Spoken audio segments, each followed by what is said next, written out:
Salutations à tous dans le précieux nom de notre Seigneur Jésus-Christ. Message du jour, répondez à l'appel de Dieu. 2. Le prophète Jérémie était encore jeune lorsque l'appel divin lui fut adressé. Dieu l'avait consacré avant même sa naissance pour être son messager. Cependant, face à cette mission, Jérémie exprima ses doutes et ses craintes, se sentant trop jeune et inexpérimenté pour assumer une telle responsabilité. Son message s'annonçait d'autant plus difficile qu'il devait proclamer au peuple de Juda un avertissement sévère, la destruction de Jérusalem, si celui-ci refusait de se repentir. C'est dans ce contexte de crainte et d'incertitude que Dieu rassura Jérémie et lui prodigua les encouragements nécessaires pour accomplir sa mission. Malgré ses réticences, Dieu affermit son serviteur et lui donna les paroles qu'il devait annoncer. Dieu lui dit: « Ne les crains point, car je suis avec toi pour te délivrer, dit l'Éternel. » Puis l'Éternel étendit sa main et toucha ma bouche, et l'Éternel me dit: « Voici, je mets mes paroles dans ta bouche. » Jérémie 1, 8-9. Ces versets nous rappellent que Dieu équipe et fortifie ceux qu'il appelle, même lorsqu'ils se sentent insuffisants ou indignes. 1. La promesse de la présence divine. Dieu commence par apaiser les craintes de Jérémie. Il est conscient de la difficulté de la mission prophétique et des oppositions qu'elle engendrera. Pourtant, sa promesse de présence et de délivrance constitue un fondement inébranlable. Ce n'est pas Jérémie qui agit par lui-même, mais Dieu qui agit à travers lui. De la même manière, nous sommes invités à abandonner nos peurs et à faire confiance à la présence fidèle de Dieu dans nos vies.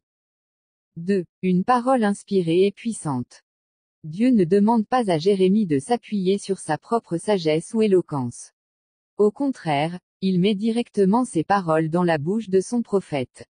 Cette vérité souligne l'importance de dépendre de la parole divine dans toutes nos entreprises.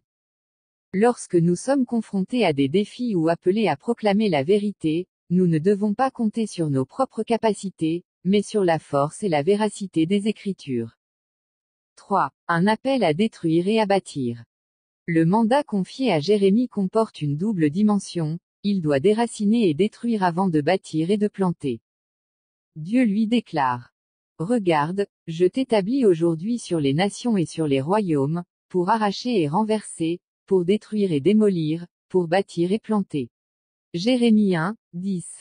Ce passage nous enseigne que la mission ne repose pas sur des forces humaines, mais sur l'autorité conférée par Dieu à ceux qui l'appellent. De même, lorsque nous nous sentons insuffisants, ce verset nous rappelle que c'est Dieu lui-même qui nous équipe, nous envoie et nous soutient. La tâche confiée à Jérémie illustre un processus de purification et de renouvellement. Parfois, avant de bâtir quelque chose de nouveau, il est nécessaire de déraciner de vieilles habitudes, croyances ou structures corrompues. 4. Une mission de transformation. La mission prophétique de Jérémie nous enseigne que l'appel de Dieu ne consiste pas uniquement à proclamer des bénédictions. Il implique également d'affronter le mal, de dénoncer l'injustice et de préparer un renouveau spirituel et moral. Aujourd'hui, Dieu nous appelle à coopérer avec lui dans un processus de transformation personnelle et sociétale. Ce message nous invite à répondre avec foi et obéissance à son appel. Prions ensemble. Seigneur, comme tu as établi Jérémie, établis-moi dans ta volonté. Donne-moi le courage d'arracher ce qui est contraire à ta vérité et de bâtir selon ta parole. Remplis-moi de ton esprit de foi pour répondre à ton appel avec obéissance et sans crainte. Aide-moi à voir en ce jour une opportunité d'accomplir ton œuvre, au nom de Jésus. Amen. Que votre journée soit bénie et placée sous la bienveillance de notre Seigneur Jésus-Christ. Prophète Sekongo Mamadou.